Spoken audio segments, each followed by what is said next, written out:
Where did ice hockey come into the life of Rick Strachan?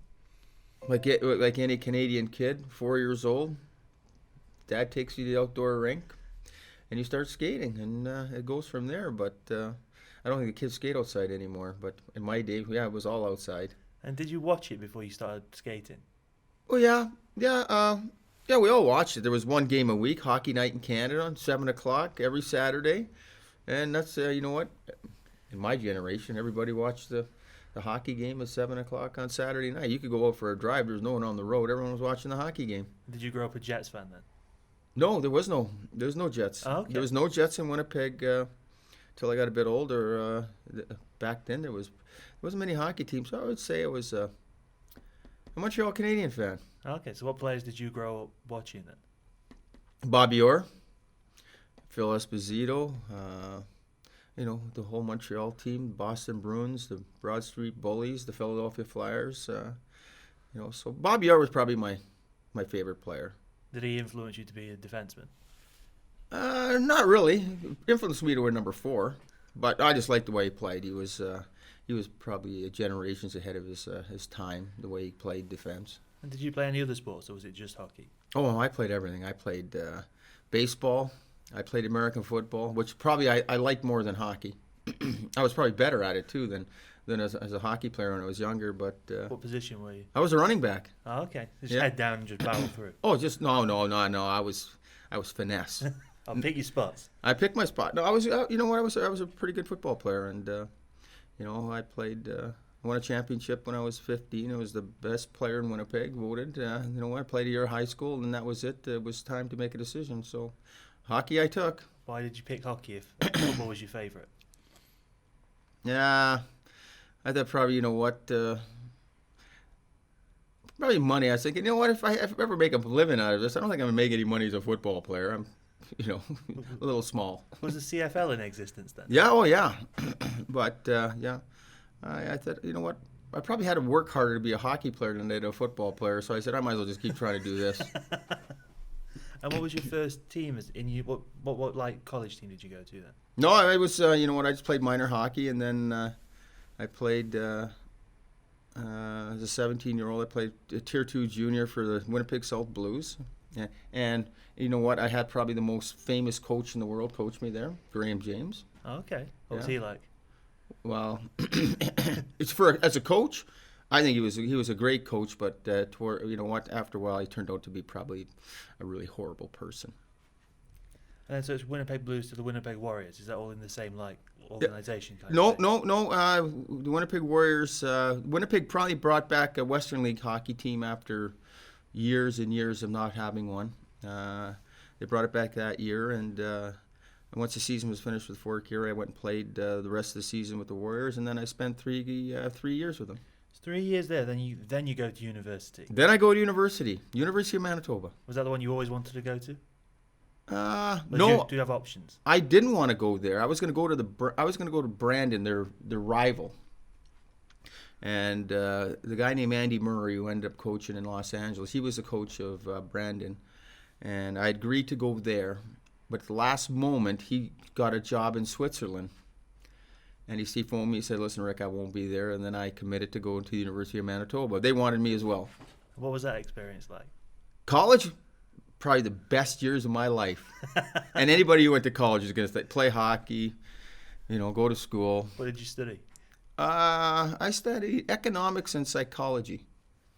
Psychology's worked out for you then with coaching and things. Oh, yeah. Yeah. You know what? It was just basic psychology, but I got a lot out of it. Do you have any big memories of playing college hockey? Yeah, losing Alberta every year. And they've been winning since I left. College hockey was great. Just playing on Saturday, Sunday, or Friday, Saturday, then the night out with the boys and the parties and having fun, and but it was great hockey, good standard, great coaching, and I enjoyed all my time there. The biggest anomaly on this list comes after your first year in university. Is when you go to Finland to play in the Liga. I played 3 years in college. Oh, this only says 1. Yeah, that's probably wrong. So I played 3 years in college. My last year of college, then I go to the Spengler Cup, which was probably one of the highlights of my Yeah, because this list I've got says you didn't play 86, 87, but you won the Spengler Cup. So this list is wrong. It's all wrong. So yeah, so I played 3 years of college. My third year, I go to the Spengler Cup.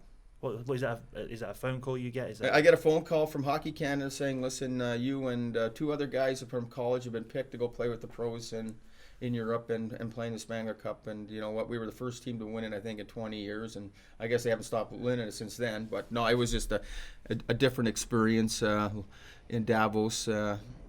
You know, the playground of the billionaires, the rink, the hotels, everything was amazing, and it was fun to play in the beautiful rink there, all wood. It was like a cathedral, and those are some great memories. And getting called up to your home country must have been a great honour as well, kind of thing. Oh yeah, it's fun putting on your Team Canada shirt and playing, and winning was also a bonus. But then it was back to university. That was at Christmas. Finished the year there, and then I had the opportunity to go to Finland, IFK. Who did you beat to win the Spengler Cup?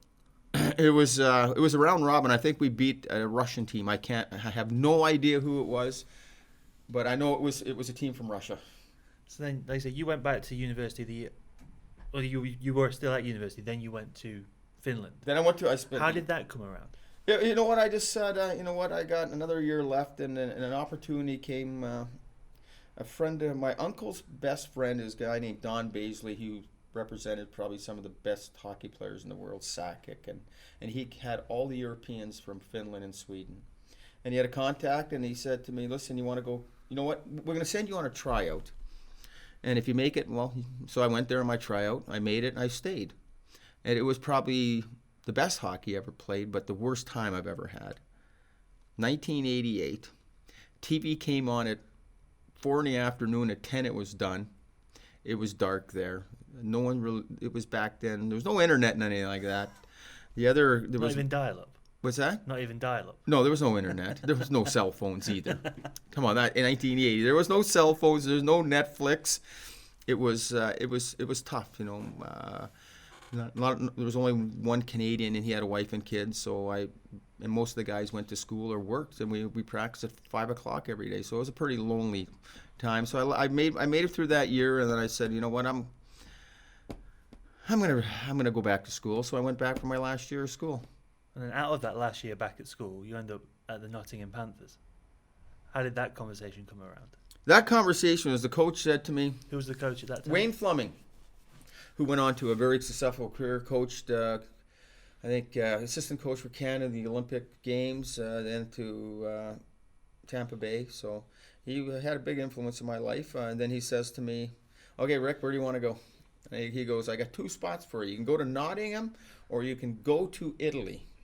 And I'm thinking, and he goes, in England they speak English. And I go, "Yeah." I go, "I don't really want to go to another country where I can't speak the language." So I ended up going to Nottingham. And then that's you playing out of the old barn then? Yeah, and it was what do you remember about the old barn? I walked in for my first practice. I'm going, "I want to go home." Is that bad? Well, yeah, you know what? It's old. The dressing rooms are disgusting.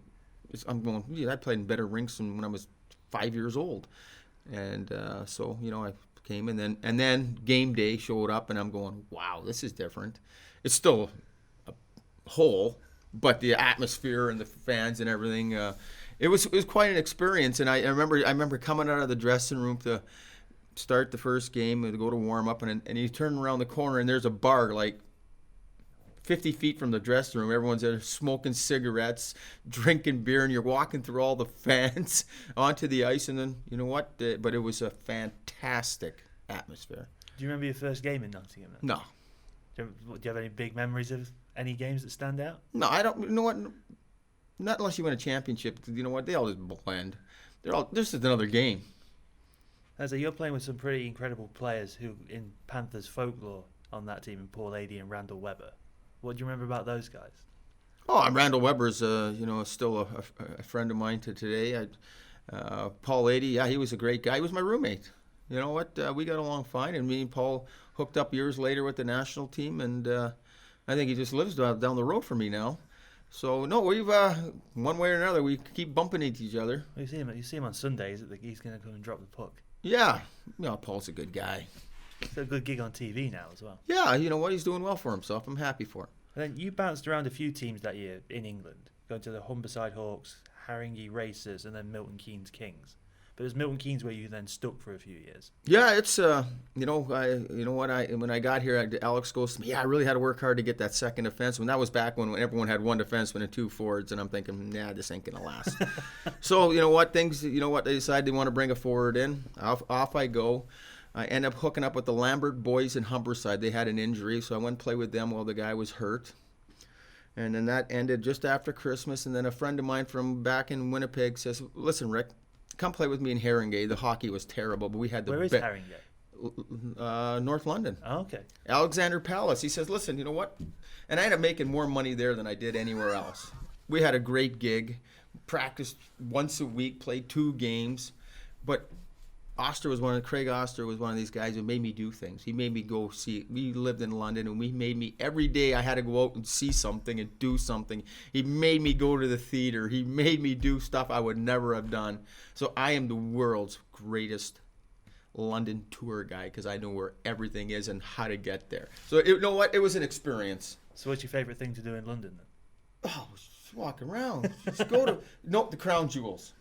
Going to see the Crown Jewels is something else. You go in this giant vault and you look around and you just go, oh my God, they got diamonds that big? That's pretty. I've never seen them. No, it's worth it. So, yeah, so from there, the season ends, and then Mike Sorrento, an old U of M teammate of mine, has taken over and started the Milton Keynes Kings ice hockey program. And now they're going into the playoffs, and they're going to, so now they get to pick up an import. And he says, Rick, come help me get promoted. When I go there, I get help them promoted, and that's where the next bit of my career starts. So when you were bouncing around those different teams, did you think, what was going through your head? Did you think you were going to stay in England, or did you think you were going to go back to Canada? Because once you make this next decision, you pretty much never leave here again. Well, no, I was having fun. I'm going, you know what? I'm getting paid. I'm in Humberside. I'm playing with the Lambert boys, having a great time. They're going, listen, Rick, our airport's back. And then Craig Oster phones me, says, Rick, come to London. Let's, So I go to London, spend 3 months of touring London and having a great time, making good money. And then the season's over, and Mike Sorrento says, listen, Rick, you know what? A couple more weeks, you want to play for me? Yeah, I go, yeah, sure, why not? So I go there, and then I help him get promoted, and then, as you know, get made the captain the next year as well. That must have been pretty cool. Yeah, so I go to Milton Keynes and become the captain, and is that the same rink they play out of now? Is it? Yeah, it's the exact same rink. In that time, I meet my wife. She ain't my wife now, but my future wife. And you know what? Away we go. She was worried about coming up on this. Why? She wasn't sure what stories you'd tell. Well, they're the ones that that I can say on air. Well, I was in danger as well as you from stuff I got told. It's a family show. David Ling didn't treat it that way. David Ling don't care. So what do you remember about Milton Keynes then? Because when they were in the Elite League, their fans were known as pretty crazy and pretty fun to play in front of. Were they the same back then? They were even better. We had great fans in Milton Keynes for the years I was there. I think we struggled for the first couple of years. We got promoted, but I loved Milton Keynes as a city. They have so many things, and people hate it because they call it the roundabouts. But it was so easy to get around. It was a modern city with lots of young people and lots to do. And then you stayed there for 2 years before you made the assistant player coach. What was that? Was that a transition you were expecting? Not at all. There was no thought in it. Mike Sorrento had gone back. Don Dupeau had taken over. We'd done quite well. And then he decided that, they couldn't reach a decision on a contract. I guess he wanted too much money. And they're saying, no, we're not going to give you that much money. And then they just said to me, listen, Rick, you want to be the player coach? Okay. You know what? It was never in my mind to be a player coach or even coach. So I took over, and the next year we had a great year. Well, you had a personal great year. You had 101 points that year. We had a great team. Who was on that team? Paddy Scott and Doug McCarthy, Paddy Scott was probably the leading scorer. I remember some of the old guys, Mike Kindred and the Scott brothers. We had a great hockey team, and we started out really slow that year. I think we we didn't win a lot, and then I think we went and won, I don't know, 25 in a row or something, and then that's the year we got promoted. And but did you? Is it the same back then as it was now with like recruiting and stuff, or was that all taken care of for you, or did you have to go out and find players? No, I had to find players. You know what? What's that like with no experience in doing it? Well, you know what? The import thing was pretty easy. Because Dougie and Patty were already there, and then I picked up Trent Casey from Peterborough, we played against, so I knew he was fit. And then most of the Brits were already there. You know what? We added a few here and there, but we got to know who they were. But no, it was fun. It was a challenge, and it was a great year. Well, you never stopped coaching after that, so you must have really enjoyed it. But yeah, you know what? It wasn't something I planned on doing, but it just kind of fell in my lap, and away you go. And then after your 4th year in Milton Keynes, you get to make your debut for Great Britain as a player. What was that moment like? My debut was for Great Britain was in an exhibition game in Basingstoke, and I'm playing for Great Britain, and they announced me, and I get booed because we had a huge battle with Basingstoke, and they fans hated me there. So I get announced and I get booed. I'm the only guy in the national team to get booed because they hated me. So was it strange putting on the Great Britain sweater? No, I found it was a great honor. I got my passport, put my time in, and got picked to play for Great Britain, and I have great memories of some good ones, some bad ones of Great Britain, but it's something I'll never forget. And then that first time you played for Great Britain, you're playing with a guy called Terry Curtinpatch, who's well known to Panthers fans, and also Paul Dixon, who is the current coach of Guildford. Yeah. What do you remember about Paul? Oh, Paul I like Paul Dixon. I always have. He's a super nice guy. He was a good hockey player, really good hockey player. Forward or defenseman? He was a defenseman. So was Terry. They were all defensemen. No, he was. He could play. He was an offensive guy. He knew his way around the rink. And you said you had some great memories from Great Britain. What are some of the best ones? From playing. We'll get into coaching in a little bit. But playing, it's just every year all the guys just coming together, and in a short time, we become best friends and, battle hard. We're always, in the early days it was tough, and it was always tough to stay up, but we always found a way, and, winning some medals along the way, and had some heartbreakers. So what as a heartbreaker, what stands out? Okay, so I'll give you 2 heartbreakers. One is we're playing in a tournament in Sheffield. There's us and 2 Russian teams, and it came down to it was a Sunday, and we were up 1-0 against the Russian team. We win that game, and we are getting promoted. So we're up 1-0. They pull the goalie. Tony Hand's the first one. Red line misses the net. And Tony Hand never misses. Now another great player is Rick Brabant. He's the next one to get the puck. He misses the net. They get it from the goal line. They shoot it to the far blue line. With 6 seconds left, they take a wrist shot, and it goes in. Just through the netminder. Just misplayed it. No screen, nothing. It was just desperation. Just shoot the puck on net from the blue line, and they score. And then I remember, so the next game, we played the early game. The second game was 2 Russian teams. If they tie, they both go through. If one wins, we go through. Guess what happens? Spoiler alert. I'm guessing there was a high-scoring tie. It was the most boring 2-2 game you've ever seen. But we knew, what? They both go through on a tie, so I'm pretty sure there was some before the game stuff going on. And the biggest heartbreaker ever was we were in Slovenia. Chris McSorley's coaching the team. It's one of my last years as a player. We've had a great tournament. We are in the position A to go through. Slovenia is playing Estonia in the last game. They have to beat Estonia by, I think it's 9 goals to beat us out. We watched them get beat 14 or 13-0. Oh, wow. Estonia didn't even try. And you know what?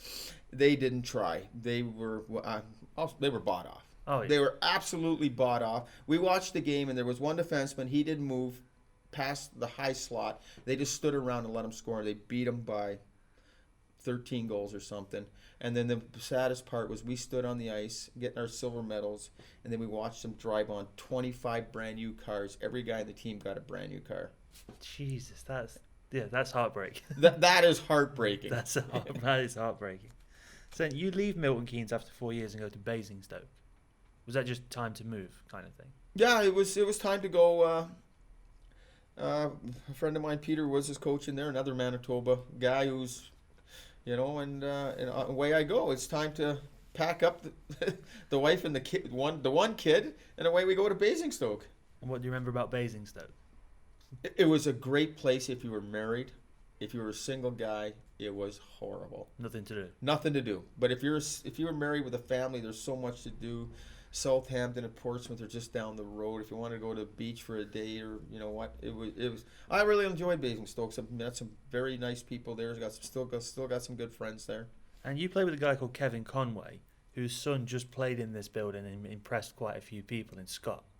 Yeah. Scott. What do you remember about Kevin? Because he was one of the top point scorers in Basingstoke. Kevin Conway was an outstanding hockey player. Great skill, great vision. And he could be nasty too. So, for a skilled guy, he had a bit of grit in him. And here his son plays exactly the same. But it's funny because Kevin Conway, Jackson Whistle, and my oldest daughter Holly are all the same age, and my wife's got a picture of all three of them together. I might have to try and get that off Nick and just pop it up next to your shoulder. No, so Holly and my oldest daughter and Scott Conway grew up for the first probably three years of their lives. So was Dave Whistle based in Basingstoke? No, he was in Dave was in probably Rumford or Bracknell at the time, but we all knew each other. Oh, okay. And then, like I say, it's another 4 or 5 years at Basingstoke. So you must really have enjoyed yourself down there. Yeah, it was. It was. It was a perfect place to, bring up the family, and we all enjoyed ourselves there. And then it's a lot more just a Basingstoke. A lot of Great Britain appearances, including Olympic qualifying. Yeah. Do you remember that one? Yeah, that was. I think we went so far, and it came down to I think the last game against Switzerland. And I think they beat us. I think we had to win and we tied, but no, we had a great run in that one. And then you make the move to Cardiff after 5 years at Basingstoke. What influenced that decision? Basingstoke, the council sold the rink. Oh, okay, so you had to find a new team. No, the council sold the rink. We met with the new owners wanted me to stay, and we went out for dinner with them, and my wife and I, and she just came home and says, "You're not working for those people." And then she goes, "Find somewhere else." And it was funny because Doug McCarthy, who was my teammate in Milton Keynes, just said, "Hey, listen, Strachan, come play in Cardiff." And I signed a 2-year deal there, but we had a really good team. But after year one, the team folded. Oh, in Cardiff? In Cardiff.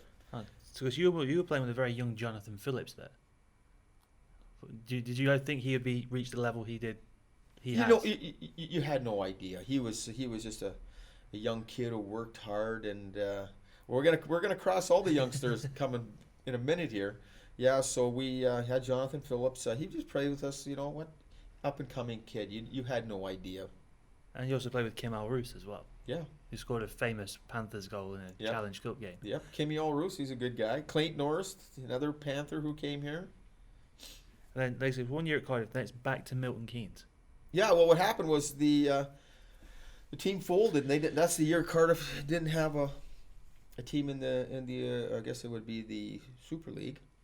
Team folded, and then I got a call to go back and coach in Milton Keynes. And also that year is the last year you played for Great Britain as well. Did you retire from international play after that year? Yeah, McSorley basically said to me, "Listen, it's time for you to retire. You've had a good run," and then I went right from playing to being his assistant. Because you're good friends with Chris McSorley, aren't you? Oh yeah, that's where we met through the. Is he out in Switzerland now? Yeah, he's still in Switzerland. Have you got any safe Chris McSorley stories to tell? Oh, I could tell you a couple. These are good. Chris McSorley is pretty intense, and I'll tell you one. We were playing, and Colin Shields, it was his second year with the national team, and he was having a horrible tournament, and me and Roger Hunt were standing there, and he says, "Go get Shieldsy." So we bring Shieldsy in, and he goes, "Shieldsy, you're playing terrible. You know how terrible you are right now? Bobby Clark is firing the scout that said to draft you." Oh, wow. Yeah.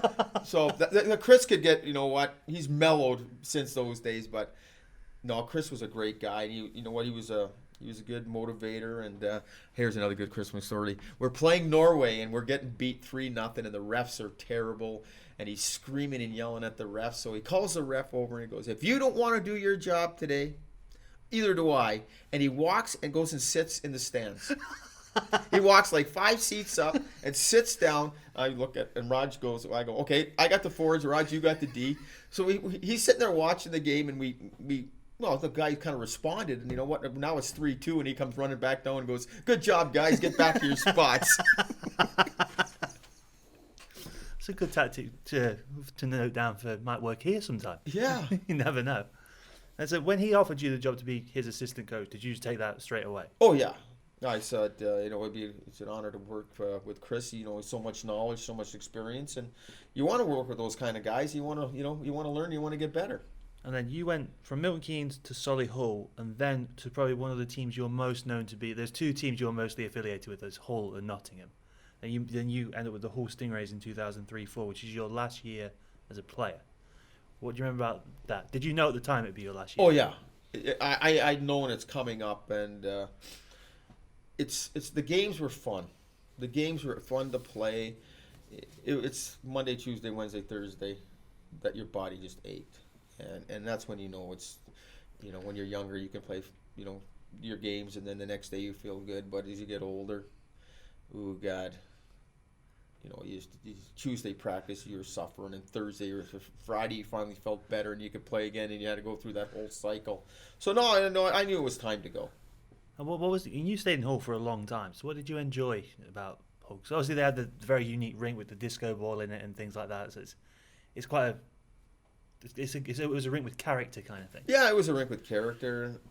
Hull was fun. It was a challenge. You know, it was you know, a team, you know, going up to the top league, and we struggled, and you know what, and but we always started out well and got better, and then we got injured, and you know, too many injuries, and we just couldn't have the finances to add more guys. So year after year, that's what it was. But you know, we had some good times there, and learned a lot.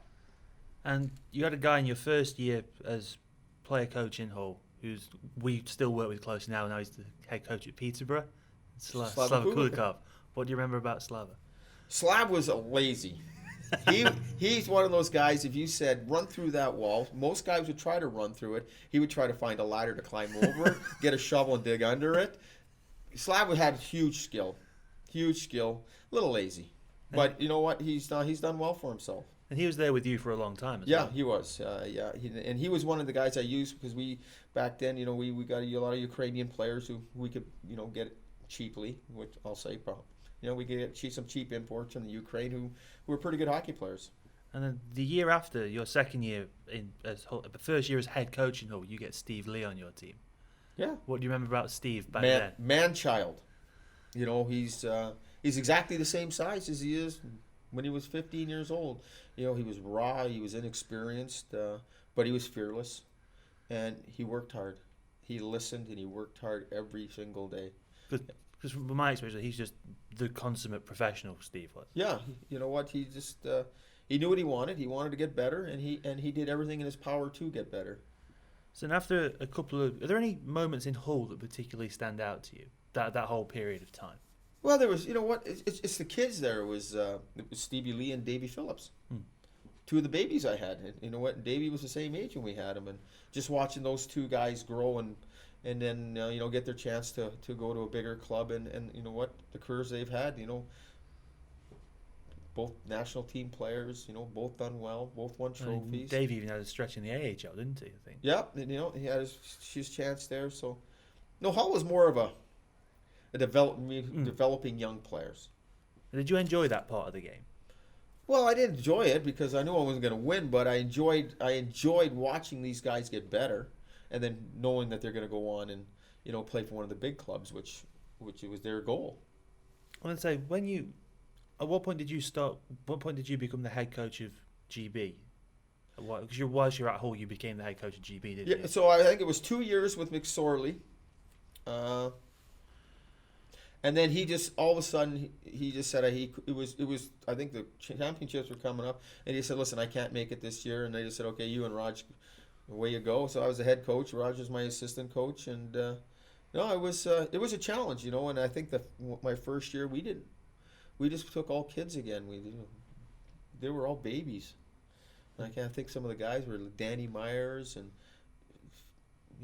all the old guys. We decided to rebuild the team and kind of blood all the new ones for the future. The future, and and it was a struggle, but we stayed up, and that was the goal. The goal was to stay up and give these kids all a chance. And did no one give them? I'm guessing no one gave you a chance to stay up then, because of the squad you took. No, I don't think no one really thought we would stay up, but we did. We managed to stay up, and in the second year, once again we stayed up, and then there was time for a change. And were there any of the kids in that team that particularly stood out to you? I know you mentioned Danny Myers, but was there anyone else who, like when you were watching, you thought, oh, that kid's going to make it big?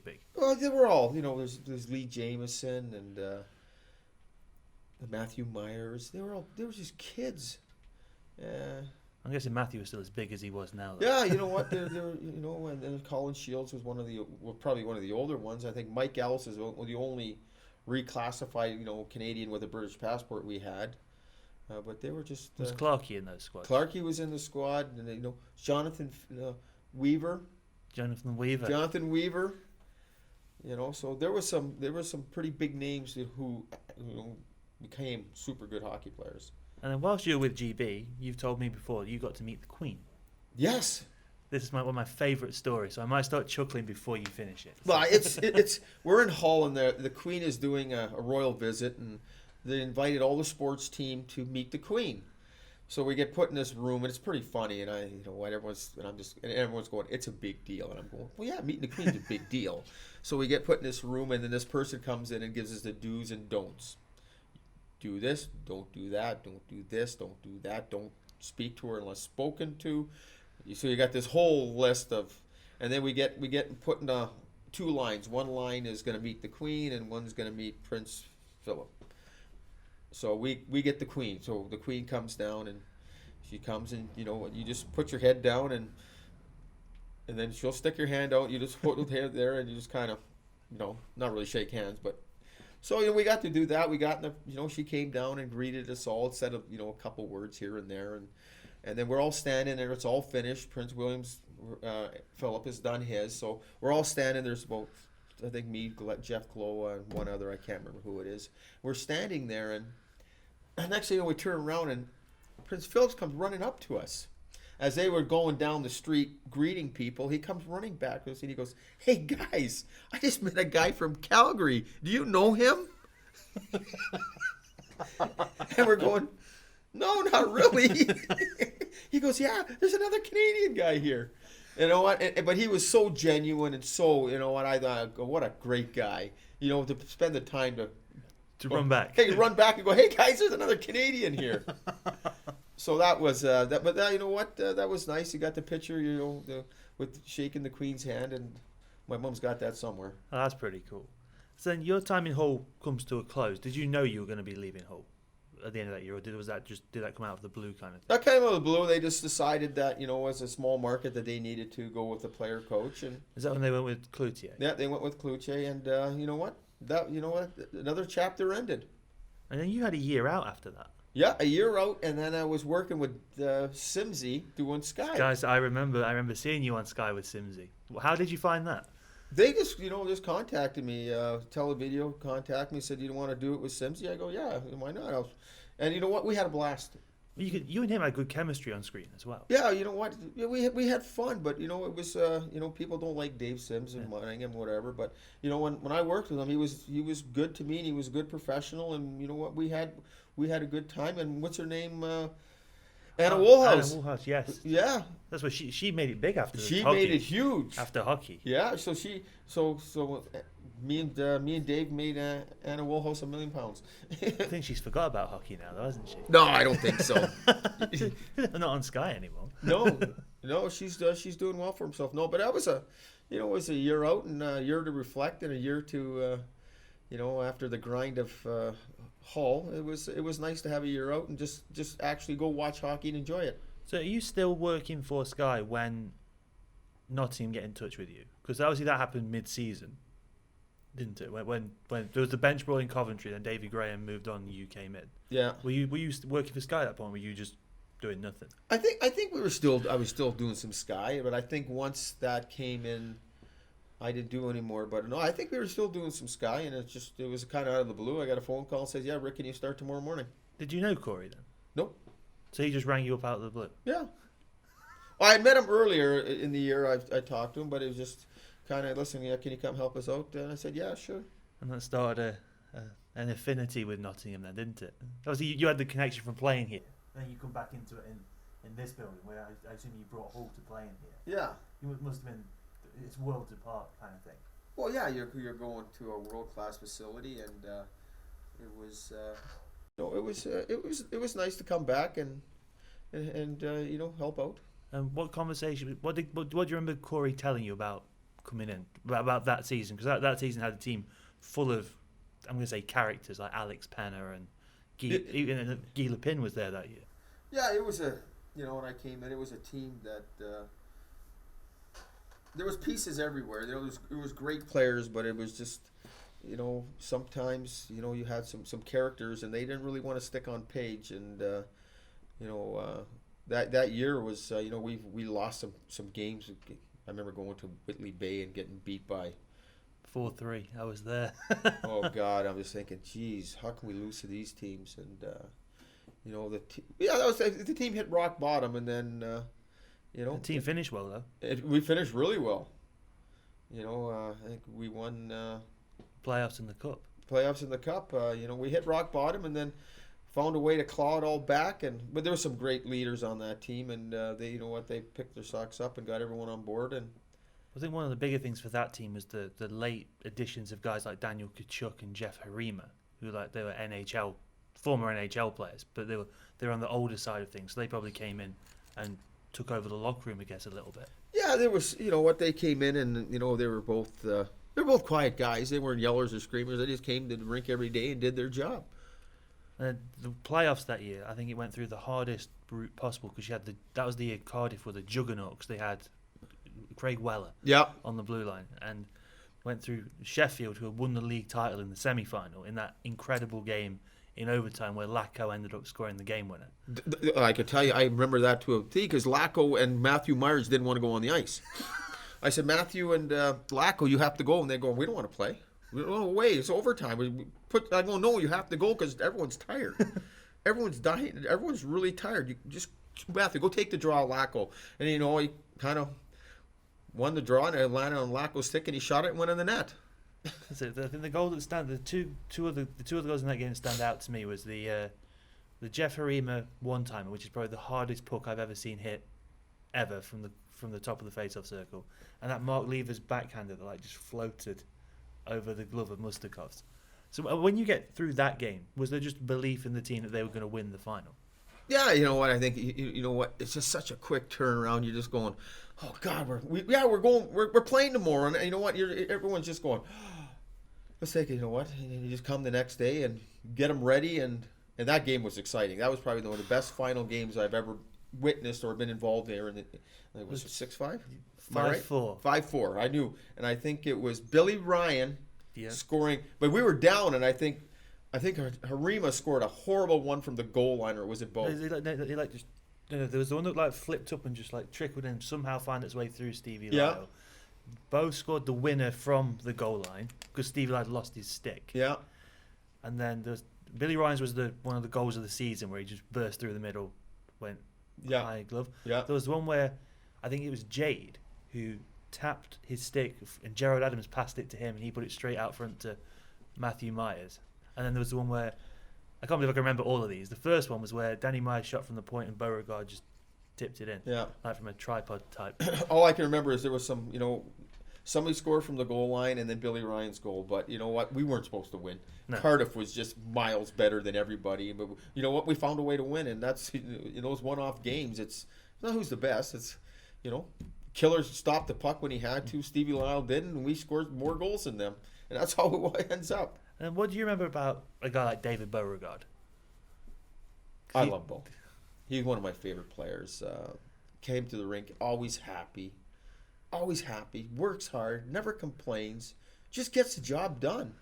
Whatever you ask him to do, he does it. He never complains, always smile, great teammate, good leader, and he can score. And inside that paint, there's no one better. I haven't seen anybody better than him from the goal line to the net. And then you've also got a guy like Jay Galbraith in that team who had all the skill in the world, but perhaps not the application to go further with it, kind of thing. You know what I mean? I hated Jade Galbraith. I loved him as a person, but as a hockey coach, I couldn't stand him. Drove you crazy. Yeah, he's a coach killer, and he knew it. And you know what? He didn't care. As long as Jake was happy, he didn't care about his teammates or his coaches. He was a team player. You know what? And that's why he bounced around a lot, and that's why he never reached his full potential. He was lazy, he didn't care. If he wanted to go drinking before a game or the night before a game, he went drinking. It didn't bother him. And then you come back to Nottingham the next year. Was that always in the plan with you and Corey? You just wanted to stick together at that point? No, it was what, once the season was over, reflected, and then it was, we decided, well, okay, well, Rick, you want to come back? I go, yeah, okay, let's do this again. Because when you come back and do it again, it's more a tale of kind of the same thing again. Like, the season goes the same way. I think that was the year, I think Gary called it the double-double year. I think it was Challenge Cup and playoffs again. But this time you've got a character in the room like Jordan Fox. It's his first year there, so he's not the captain that first year. But what do you remember about Jordan that first year? Jordan Fox could play the game. And I like, he's my kind of player. He's super skilled and super nasty. Like, if he's going to hit you, he's going to try to cripple you, and then he could toe drag you and score. So, Foxy had it all. He had all the tools, and he was a quiet guy, but he came to the rink every day. He worked hard.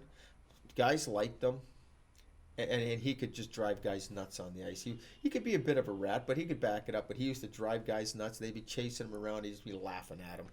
And you also have another centre in that team who was real key to Panthers turning success in Matt Francis.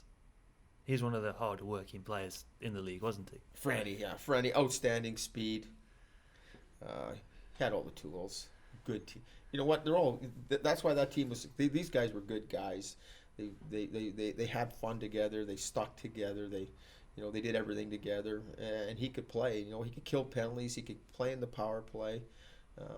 He scored some beautiful goals just with his speed. And I think that was the first year that Brandon Benedict was in Nottingham as well. Benny. Everybody loves Benny. Everyone's got a Benny story. Yeah, So what's your Benny story? Well, Benny is just Benny. You know what? Okay, Benny, you just take care of Linger. You know what? He doesn't have to play any defense. You just make sure you cover for him. So Benny was a most unselfish guy. Just worked hard. Does everything right. Good teammate. Guys loved him. Everyone loved Benny. Everybody loves Benny. Wherever Benny goes, people like him. And then probably the biggest key to the Panthers' success during those years was the netminder, Craig Kowalski. What do you remember about Craig? Killer? Hated practice. Hated practice. If he did, you know what? But when it came to play, he came to play. And you know what? You don't see many goalies who would call guys out in the dressing room. And he wasn't scared that if you weren't playing well, he would let you know in the dressing room. So he was a gamer. When we needed a save, he came up with it. I always remember him just flashing his glove kind of thing. Yeah. Just that you couldn't beat seeing him flash the leather, because he had a bit of a rocky start when he came. Remember his first few months, he was a bit reboundy, but that was him, I think, adjusting to. Here. Everybody comes over and lights it up. So no, I think he struggled for a bit, but once he got going, he got going. And that year, that's another playoff final where you beat Cardiff, but this time it's just 2-0. So it's a bit tenser kind of thing. Yeah. But it was a moment where, like you say, from goal line up to the face-off circles, where Bogue finds himself in a little soft spot when no one's marking him, and he pots it in. And what do you remember about that playoff finals weekend? Not a lot. There's so many of them, but that I remember that game, and it was your typical Sunday game. No one wants to really make a mistake. It's more of a defensive battle than anything. Goalies played well, and we were fortunate that we had Bo, who just could score that goal when we needed it. And then the next year is the big year, the year where win everything, finally get that holy grail that is the league title. Guys like Jordan Fox, Matt Francis, they all come back.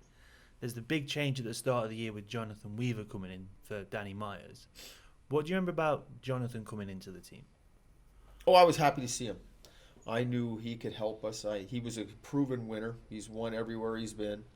Wherever he came from thought he was washed up. Coventry. We didn't think he was washed up, and I knew he wasn't washed up. He could still play the game. He could run a power play, could kill penalties. And one thing no one knows about Johnny, for such a skilled guy, he blocked so many shots. He was fearless. And you know what? And he just came in, and that calming influence. He could pass the puck, and he helped us win. And that year started off a bit. It didn't start off as well as it probably should have, or as well. It didn't start off as well as indicated it would finish, because you had guys like Martin Toomer coming in getting hurt. Jordan Fox, I think, got hurt quite early on. But then you managed to steal Jordan Fox and keep him on the defense for most of the year that year.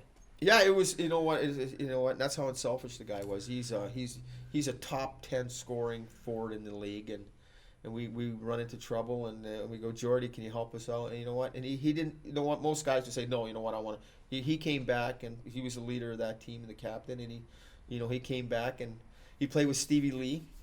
And you know what? They were a great partnership together. And then we had Stevie Lee, and then we had Lepp with Werns. Yep. And Jason Beckett with Weaver. So we had 6 great defensemen. And you know what? Well, Foxy was one. Well, he was kind of erratic, but he got the job done. What do you remember? Because Eric Werner, I think he's widely considered one of the best defensemen to ever play in this country. What do you remember about him? Teeny guy. You know what? If you looked at him in the shower, you go, this is not a hockey player. But he was probably one of the best 50-50 puck guys, I said. He didn't lose battles. You know what? He had great leverage. He had a great stick. Awesome on penalty shots. I remember. He read the game very well. He was calm. He was poised. If there was a big hit to be made, he made it. You know what? And he could play the game. And there's one guy on that team who really could play the game in David Ling. Have you ever seen anyone quite like him before or since? No, he's a one-off. Once he was made, they threw the mold away and said, no, we can't have 2. No, David Ling was, he wanted to win. You know what? And he had all the tools, and you know what? He could score, he could skate, the best slasher I've ever seen. Sneaky slasher, too. You know what? He'd be skating up the ice, and see guys hobbling. You know what?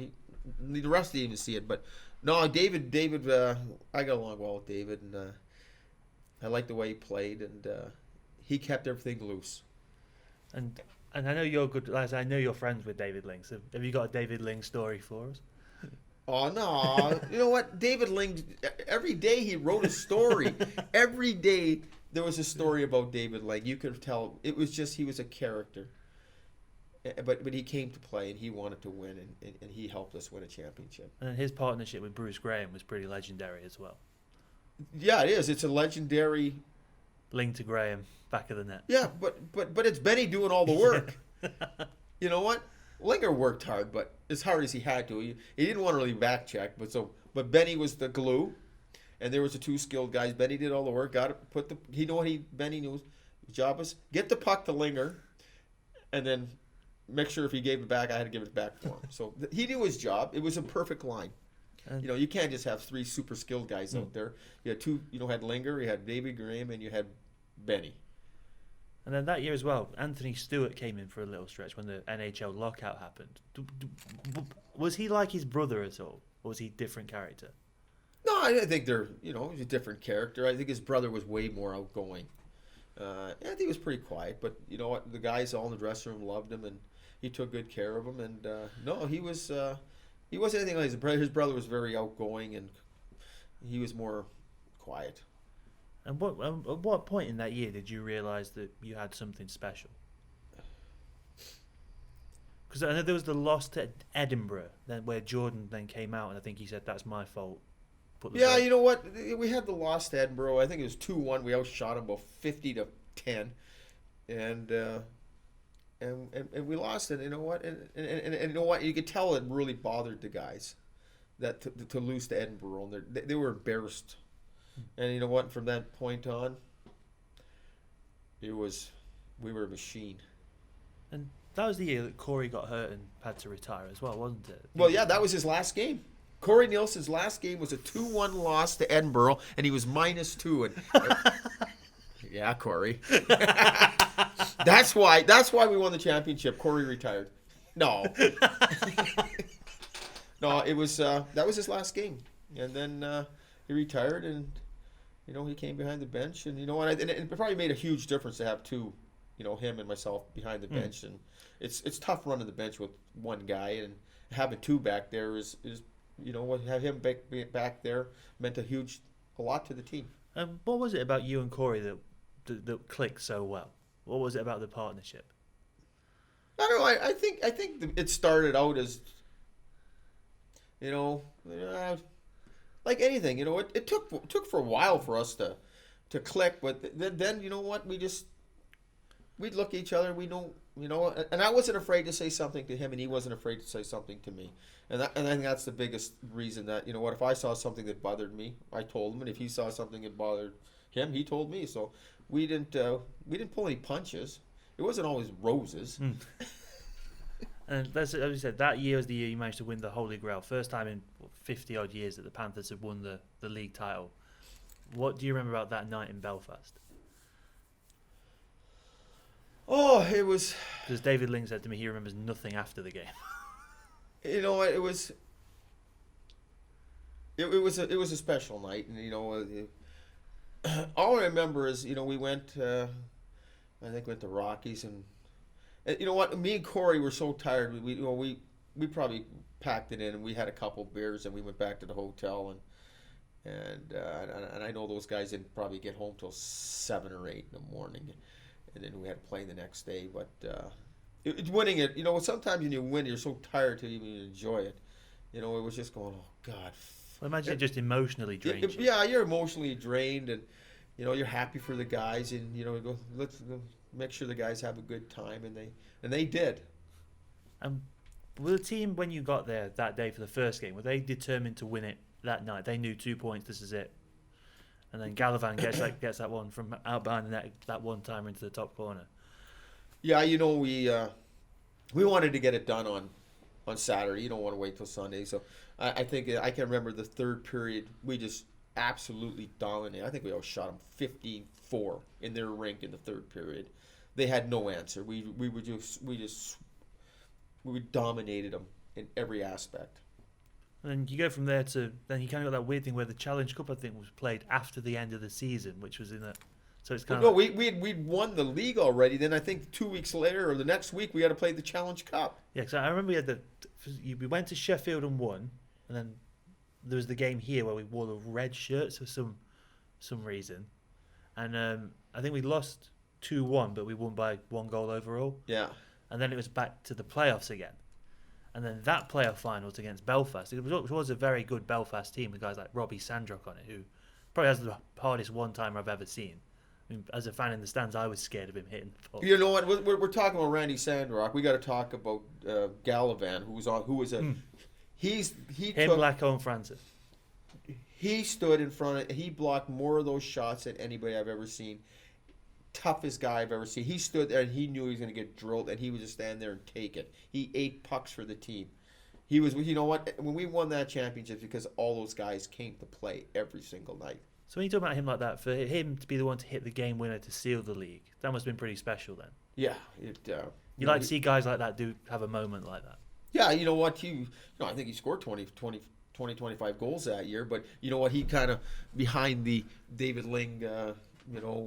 Bruce Graham, but that line did a ton of damage, and you know what? He was a warrior, that kid, and it was nice to see him get a nice goal. And what difference did it make having Bo come back into the fold that year? Because he came back in January. Yeah, and for a player like him to come back and agree to be essentially a spare is huge, because he's any team he walked into. Yeah, it was. It gave us depth, and you know what, and you know what, if we needed to play, we knew he was going to be there for us. He knew the systems. He knew how to play. I was happy. I was happy that he came back. I was kind of sad that he wasn't on the ice when we won. And one of the bigger talking points from that year was Kelsey Wilson in Sheffield with his nice slash to Simon Ferguson. Okay, let's talk about the incident in Cardiff first. In Cardiff. In Cardiff. Warm up. Everyone's doing laps just before the national anthem, and their mascot is standing at center ice pretending to high five guys. So he skated by and he went to high five him, and the mascot pulled his hand down. Wilson comes around for the second time, slew foots him. The mascot flies in the air, hits the ice. Hell, his head pops off. We're on the bench, we're all howling. The mascot's on the ice, his head's falling off. Okay, so there you go. That is the funniest thing I've ever seen. Next to David Ling water skiing, but that's the characters we had. This guy embarrassed them, so he got him back. But yeah, Kelsey was a tough, nasty player. Oh no, the slash in Sheffield, and you know what? After that happened, I think what was the guy's name that slashed? Simon Ferguson. Came by and punched Lacko right in the mouth on the bench. Slap shot kind of moment. And then Kelsey Wilson came out and tomahawked him in half. And I knew that right there and then that Sheffield would never, ever beat us again, because not one guy in their team, 5 of their guys ran to the ref and goes, "Did you see that?" Because no one wanted to fight him. They're going, "Did you see that, referee?" But right at that moment, I knew that Sheffield Steelers Wouldn't be a problem. Would never be a problem, because the next time we played, he had to come and fight his own battle. And they ended up having that fight, but I don't think Sheffield beat us again until that. No. Obviously, the Challenge Cup was over 6 periods, yeah. So in theory. No, I knew from that point on that. No, sorry guys, not your year against us. Because that was kind of symptomatic of that team, wasn't it? It was just the perfect blend of size, nastiness, skill, goal scoring, net mining. It just was almost the perfect team. It was the perfect team. We led the league in power play, penalty killing, top scorer, every statistical thing we were the best at. So that's why we won. It's just a shame to lose so many of them the year after. But things happen. It just happens. Yeah. Linger had to go back home, I think. Yeah, Linger had to go home. Foxy decided. Well, you know what? His wife, said, "I've supported you. Now I'm going to go back home and start my career." Well, he went and joined that new franchise, didn't he, in the CHL, the St. Charles Chill. Yeah, but you know what? Because his wife wanted to go home and start her career. No, we lost a lot of players and we couldn't replace them. Well, it's tough to replace. I mean, you can never replace a David Ling type character. No. I mean, as close as we've ever been this year with Sam potentially. Yeah. He seems different level to some guys around the league, but no one will ever. I still think David Ling wouldn't be a point-a-game player in this league at 44, 45. No, we lost we lost the backbone of the team. We lost Beckett. Mm. I think Francis stayed. We lost Beckett. We lost Gallivan, Graham, Linger, Fox. That's a hell of a core to take out of there. Yeah, you just so. And I think the next year was the one where Kowalski had a few injuries as well, wasn't it? Yeah, he had his ankle. He had a bad ankle. And he had guys like Modig and Madalora. No, not Madalora. He was a few years later. Modig and Conway. Yeah. They came in and it just didn't. There were still some good players on those teams like Lynn Loynes and Lee Salters. Yeah. And they also had. But the success kind of never came as freely as it did there, did it? No, that was a magical year with just the right personnel. It was kind of like an after the Lord Mayor show kind of situation. Yeah, it's just we just couldn't. And the other teams got better in the league, and you know what? We weren't good enough. And then then the period of transition continued. You then had a few years. I don't know if it was a few years or a year later down the line. You had things like Kowalski coming out, but then a guy like Mika Weekman coming in, and he kind of. You almost needed a character like Mika to be the next guy after Kowalski, didn't you? Because they were big skates to fill. Yeah, you know what, Mika came in and you know what, hell of a goalie when he was healthy. You know, he was just one of the best I've seen, but you know, unfortunately, he couldn't stay healthy long enough. I don't think he conceded a goal in a cup final Yeah, while he was here. Yeah, so you know what, he helped us win. And some other characters that stand out over the course of time, and I'm just going to skip it because we could go through all these season by season very easily, but then we'll be here for 4 or 5 hours. Yeah, and everyone will shut it off by then. And I think everyone listens to it all the way. Okay. So we'll pick out a few names, and then we'll have a look at last year. Yeah. So I'm going to start with Cam Jansen. Cam Jansen was a great human being. It's just energy. Just if you could bottle it, you know what, you'd be a billionaire. He just had unbelievable energy. Just the hardest hit. You know what? In this country, no one's ever hit as hard as him. You know, body check. Guys loved him. Here's a good Cam joint. Cam wasn't the greatest stick handler in the world, and we were in Braehead, Glasgow. It was Braehead back then, and he's a left-hander coming up the boards, and he's stick handling so fast that he just fired the puck right into our bench. And everybody just kind of looks, and he looks at us, and he goes, And everyone was kind of sitting there. No one wanted to laugh, but everyone started. He kind of it rolled on him, and all of a sudden he shot it right in the bench. But you know what? Cam did make his living stick handling pucks. He made his living, and you know what? He helped us win that Challenge Cup final in Sheffield against Cardiff. Him, Larry, and Farms destroyed them. As a line, they just momentum. And talking of that game finished 1-0 with an overtime goal. That was just, you must have just thought, was that one of those games where you'll start there thinking, they're going to go one the other way and they're just going to pass it? You know what? You never think like that. With the way the game was going, me and Corey looked at each other and go, we're going to win this. I don't know when, but we'll win it. Like, we just dominated. Like, for whatever reason, that game, we just dominated them. And I asked Deuce about that, and I said, Deuce, when we played a game, what do you think? He goes, oh my God, you guys just steamrolled us. It was like we outshot him, I think 50-20. And you know what? And Bounce stood on his head. I think there was one save he made off Kolnick, who was another guy I want to get into because he was a special player. But he made this ridiculous glove save, I think it was, to save one. Because Brad Moran, he did that face-off where you kind of like go forwards and pass it across quite often. Yeah, so, you know, Bouncy stood. You know what? We you know what? We knew we were going to win. We just knew it. We were going. It was a Challenge Cup back then. It was going, hey, it's ours. Yeah. It's our given right to win it, and that's how we thought. It was the Challenge Cup. Sorry, guys. Whatever happens today, we'll find a way to win. Yeah. I think that was the last time we won that, wasn't it? Yeah, I think so. Yeah. So another guy on that team, Juraj Kolnick. He was a special player. He's probably the best two-way hockey player that's ever played in this country. Like, he could do it all.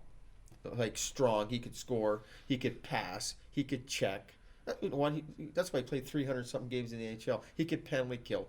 You know, everyone talks about his offensive capabilities. Everyone knew that, but as a coach, he was the best, probably one of the best two-way hockey players ever to play in this country. And he was on a line with, let's say, when because that was the year David Lynn came back for a little bit and then left again. But him and Brad Moran were pretty much exclusively together. Brad Moran's probably one of the smarter hockey players there. And then we put Mosey on that line, and it was unstoppable.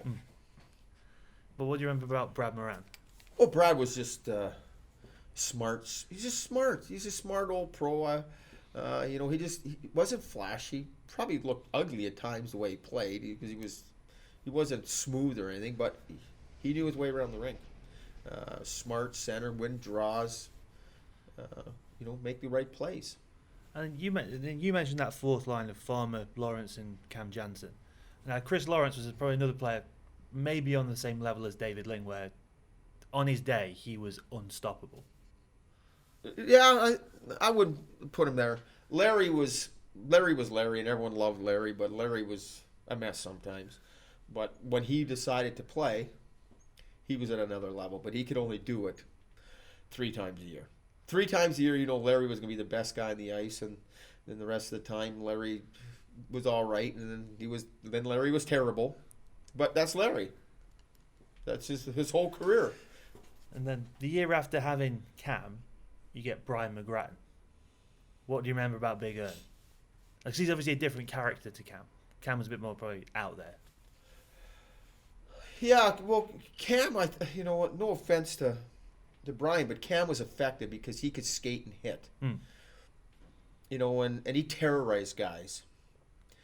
No one was really scared of him because you just can't grab guys and beat them up anymore. So if you weren't willing to fight him, like he wasn't fast enough to punish you, but he was tough. That fight with the guy from Belfast, who was Vandermeer. Now that was an NHL fight. Or the one with this first one against Nielsen. Yeah, that wasn't NHL. But Big Ern could play. He's a character. He enjoyed scoring against Sheffield. Yeah, he could score against Sheffield too. Some of those ones where he outweigh the netminder and walk around him and just Big Ern was he's a big personality. You know, a little quieter than Cam, but you know what, he was still another, you know, superstar. And the tinted visor as well. Yeah, Big Ern, Hollywood tinted visor. And every time there was a fight, it was always the big celebrations, arms pointed in the air, everything. It's just those kind of characters. They're the kind of players that they're what fans love, aren't they? The guys who are willing to do what they do. Yeah, you know, it's not easy to go into a fight. It's the worst. It's the, you know what? It's the toughest thing to know that you're gonna have to go and it's a bare knuckle fight. You know, one lucky punch and you're out. So it's not something that anybody wants to do. But you know what? Those guys had to do it to make a living, and you know what? And they're special people for doing it. And then I just want to skip ahead a little bit more because I know you've got like pre-game stuff to sort out with you and Tim and everything. But last year, where Corey moved on, did you think you would be coming back to Nottingham last year when Corey left, or when Rich took over? Or were you planning on doing things elsewhere? No, you know what? It's just I had no idea that you know Corey was moving on, and I had some conversations, and you know what, they said we'll see what happens, and then you know it ended up that I was coming back. And then what happened at the start of that year up to January? It was what it was. It's probably one of the better teams on paper that the Panthers have ever had. You know, guys like Dylan Olsen, Tommy Hughes, Mark Hurtubise. But for whatever reason, it didn't click, did it? No, it didn't. It just, you know, all these, you know what, we thought that these guys would be able to put up. It was like Land of the Giants as well. Yeah, it was a huge team. For whatever reason, it just didn't work as a team. You know what, but you know what, towards the end after I took over, I give this. They worked hard.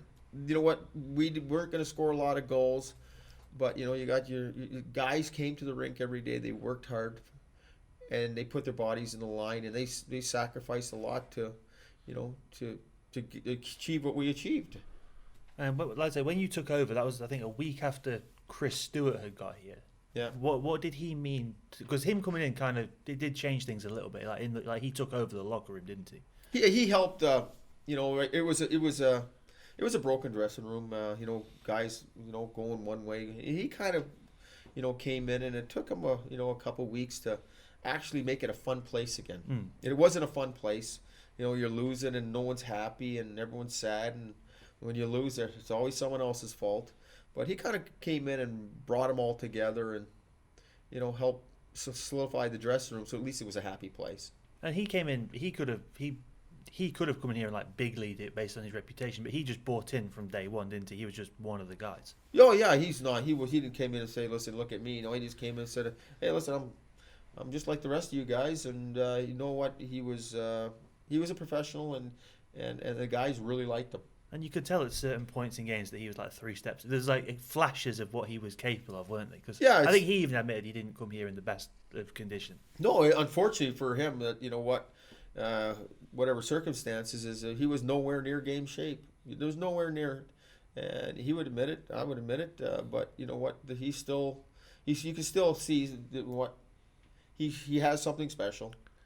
Well, you know what, to sign back in the NHL, he must have. Well, I was going to say, he went away, worked all summer, and I don't think he credited here with him playing under you as helping him fall back in love with the game, didn't he? Yeah, you know what? You got to love the game to play it. And you know what? And he came here, and you know what? He brought a lot to the dressing room, and he brought a lot to the team. And what do you remember about when you took over that year? What do you remember? What did you say to the team about the run into the end of the season there? Because I think we were still in the Challenge Cup, and I think we were still, obviously we were in, I think, 7th-ish place or something, but there was still playoff positioning to play for. Yeah, you know what? We set some goals, and our goals were to finish third. Which you achieved. Yeah, you know what? To get to the Final Four. And we set all these goals, and I said there's only one way you could do it, and it's, I said, as a group. You know what?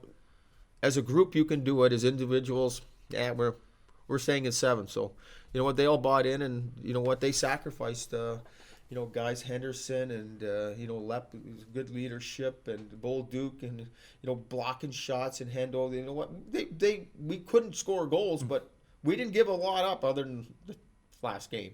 That one against Cardiff. And for a long stretch of when you were in charge, you were without Dylan Olsen as well, because he got injured against Milton Keynes, and then he stepped on the bench with you for. Yeah, well, we were missing a lot of guys. We were missing Olsen, and then we lost Stevie Lee, and we lost Risling to the jail. Yes, he kept getting put in jail. That was your first game in charge. That was you know Blood and Thunder game against Cardiff, live on YouTube for everyone to watch. I know, you know what? Elite League jail kept putting them in, but you know, we didn't have a lot of defensemen. We had Hendo playing defense for a while. You know what? He sucked it up and played defense, but yeah, Guy being captain and helping you out on his assistant coach. Yeah, you know what? Everyone pitched in and helped, and you know what? It was an experience. And speaking of Guy, it must have been nice for you to see him again last year after him playing, winning everything, going away, and then coming back. It must have been nice for you to see Lepine again. Oh yeah, you know, like Lep, like the way he plays. He's everyone loves him. Everyone loves him. And this is his home, isn't it? This is where he belongs in Nottingham. Well, of course he does. You know what? He's been here. He's tasted success, and you know what? He wants to bring it back again. And he's a real presence in that locker room as well. Oh yeah, you know what? He's quiet, but he's. You know what? Yeah, no one's gonna mess with Lap. I'm still probably one of the toughest guys in the league. Oh yeah. I mean, as we saw when was it him and Pelech had that. Yeah, you know what? Yeah, 2 big heavyweights. But you know what? He does his job. He knows what his job is, and he comes every day and he does it. And then that was when I learned that the rule had been implemented about taking your helmets off, because I had no clue that was a thing. You get the extra 2 minutes for that. I had no idea. So yeah, I learned that one on that day. Yeah, that's a new rule. Yeah, all the new rules. Not a fan of the old school. It's not old school anymore, is it? No. No. You know what? When I played, no one ever got hit in the back. You were allowed to drill guys from behind, head first into the boards, but no one ever did it. You know why? Because no one turned their back. Now that's a simple solution. Is it? You know what? No one ever got hit like that, but now guys, you know, the speed of the games, guys know you can't get hit in the back. As soon as they feel pressure, they turn, and they go, you can't hit me. Well, sometimes it's almost impossible to stop. Yeah. I say then after last year, as you said, the season ended with that game against Cardiff where they just turned it on. I mean, Charles Longley scored probably one of the most unreal goals. Yeah, but you know what? After looking at that game, they scored 3 face-off goals. Bolduc fanned on a puck on a stick to ice it, penalty. You know what? If he gets it out, so there's 4 goals that we gave them. That's it. Then speaking of Alex, I know he was a guy you got on with, wasn't he? Like he was a gritty, like kind of old-fashioned player kind of thing. Yeah, you know what? Yeah, he did whatever I asked him. You know what? He knew he's not a power play guy. He said, "Boldy, kill penalties and do a job," and he just okay. That's what he did. But you know what? His hands have deteriorated, and you know what? He was never probably an offensive guy. And the game now states that you must be able to put up numbers. Well, one of the things I found unbelievable that I found out when Guy was in that seat is that him and Guy played together in junior. Guy Doucet. You'd never think they were the same age looking at them, would you? No. No. So how have you found working with Guy this year? Obviously him coming into a new role kind of thing. No, Guy's done a great job with the new role. You know, he's smart. He works hard. He's not emotional. You know, that's key. Don't be emotional. You know, make it business. No, I think Guy's done an outstanding job. And the atmosphere that him and Tim and yourself have created in that locker room it's like I say, it's night and day from last year, isn't it? Oh yeah, it's it's a quiet place. It's not you know, it's not loud. It's not emotional. It's quiet. It's a quiet place. It's a safe place. That's what players want. They want to come to the rink and they want to know it's a safe place for them to come. And then, obviously, a new head coach for you to work with again this year in Tim Wallace. What have you noticed about him that's probably... do you see any similarities between him and Corey kind of thing? Because I know they're both real geeks about the game. No, they're totally different. You know, Okay. Corey was a defenseman. Yeah. Tim was a forward. They think different. You know what? Tim's got great ideas and he gets his message across. He's done a great job. For his first year standing behind the bench, he's done an outstanding job, and credit to him. He's still, he's young and he's learning and he wants to learn and he wants to get better, and that's the key. I think, but when I had Guy here, he mentioned that he loves having you around because you're at this point like Mr. Nottingham Panthers kind of thing. So you can help him and Tim whenever they have questions. They always go to you. Well, you know what comes with age comes with knowledge. You know what? I'm old. I've been around. It's just 30 years in this country, and I've seen it all. And nothing rattles me now. I've seen it all, and you know what? Sometimes young coaches and young people get excited, and so it's calm down. Calm down. Yeah. You know what? Worry about the things you can control. That's the only thing you control. That's the things to worry about. If you can't control it, don't worry about it. You know what? Let someone else worry about it. So no, I think they're doing a great job, and big push to the end. Everything's still on the line at the minute. Of course it is. Everything's still on the line. It's the closest it's been for years, which is great for the game here. Well, I think it's 4 teams, and I don't even think Guildford are completely out of the question. I know that's Coventry as well. Yeah, so no, it's good for the league. Everybody's doing well, so one game at a time. Oh, that's Tim's favourite phrase. That. That's every coach. You can only play one at a time, so why worry about number 2? So as you said, 30 years in the UK now, around 30 years. So it must be 40 in the game in general. Is there a moment that stands out that you're proudest of, or that you're kind of thing? Is it the Spengler Cup win? Is it winning the league with Nottingham? Is it? Well, I think this is my 30 years in this country. I think there are 2 stands out. My first year as a coach, player coach, when we Milton Keynes, when we won the league and we got promoted, and then next is the the Triple Crown, then the Continental Cup, and then every trophy. Every trophy means something. Every trophy is special, because you go in the dressing room and you're on the wall, and that'll be there forever. And it's like, I remember I had Matheson on here. He was saying that you realise that not everyone gets to win a trophy. It's a very niche. It's a very small amount of people actually win something, and so to be involved in all the success that you have, that is special. Yeah, winning, and not everybody wins. There was guys when we won the Triple Crown. There was lots of. I think Linger. I think it was his first time he ever won. That was his first professional championship. He won something in Italy, but he said that didn't count because it was like a cross tournament thing when no one played properly. Yeah, so you know what? Not everybody gets to win in their sporting career. So, and what is it like to win that first? Because I know you said obviously you won the first. I think you won the Spengler Cup, but then between then and would it be the Challenge Cup that first year, or the playoffs in Nottingham, like between then and there kind of thing? So I won the Spengler Cup, and then I won in Milton Keynes. The league in Milton Keynes. So and then I think we won a trophy in Basingstoke, Challenge Cup kind of thing. Elite Prospects really needs to update your career. Oh, I know it's not right. It's terrible. It's terrible. Is that why your cup was all wrong the other year? Yeah, yeah. So you know what? I won a few times before I got to Nottingham, but just. Someone said to me, "What does it mean?" I said, "Well, you know what? You're immortal." And they go, "What do you mean?" I go, "They put your name on a cup and it's there forever. You're grouped with these guys. You're associated with this guys as being a winner." And then, I think it was a conversation me and you had in Denmark when we did an interview out there. You said that it takes sacrifice to win championships. And then, is that what you look for when you're coaching a team? You see, this is a team that's willing to sacrifice. Yeah, for to win championships, every single guy in the team has to sacrifice a little of their personal glory for what the team needs. So everybody's got to make some kind of personal sacrifice. And are there any rinks that stand out that you're like when we're in the 2 times we've been in the CHL? Are there any like rinks that you've been to that you've considered like special to go and visit? No, it's just a rink. You know what? It's a place you go to work. The only rink that what I would say is special is the one in Davos. Okay. Because it's wood. It's all wood. It's like Is it still like that today? Yeah, it's like walking into a cathedral. Okay. Okay, so that is something special. But the rest of them, it's just somewhere where you go to work. Some are nicer than others. Well, this one's pretty nice here. You know what? Might have been at the Honda Center, and you know what? I've been to NHL rinks, and all the same. they're big and they're beautiful, and it's you just go, oh, it's a rink. It's a rink.